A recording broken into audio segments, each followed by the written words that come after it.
Greetings, class. I just want to take a moment to talk about some of the differences between Henry David Thoreau's book, which is nonfiction, more personal memoir, and essay, and look at the differences between that and short story.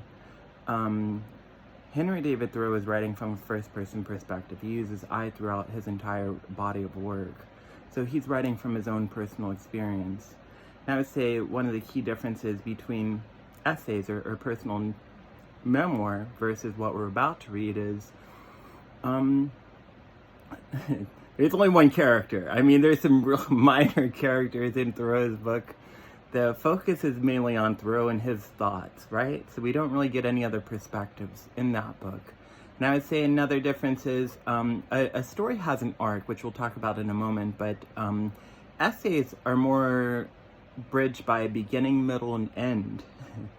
And so they might have key examples, like in Civil Disobedience, when Henry David Thoreau goes to jail for a night. It might have some personal examples, but it doesn't have the same narration as a story. So getting into Jhumpa Lahiri's work, we're going to see points of views from different characters, third-person characters, first-person characters, child characters, and it's a more comprehensive look at humanity through multiple characters' eyes, right? And another thing about her stories, or stories in general, a story has this type of structure, and I'm sure you've all heard about this somewhere, but it starts with a setting, and then it has setting is time and place where it happens, and then we also have character development. That's where we're introduced to the characters, and the characters want something, they need something, and in this story they're either going to get it or they're not going to get it. And then there's also rising action. Rising action is where the character gets closer to getting what they want. And then there's a climax. If you look at a Batman movie, the movie starts in Gotham City. It's not very clear if it's in the future. It seems a bit futuresque, but not that much in the future, right? Based on the cars and things like that.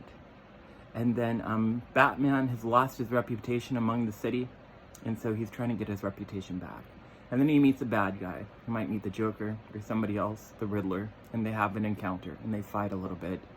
And then it's going to build and build and build to where they're going to meet, and they're going to have a showdown, and only one person is going to win. So that would be the climax.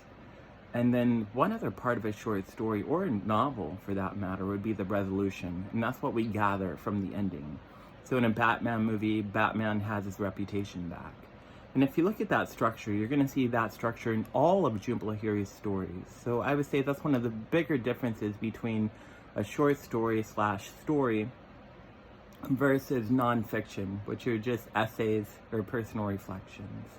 So I hope this helps, and I hope this is a good guide for you guys as we jump into a whole different genre of work. Thank you guys for listening.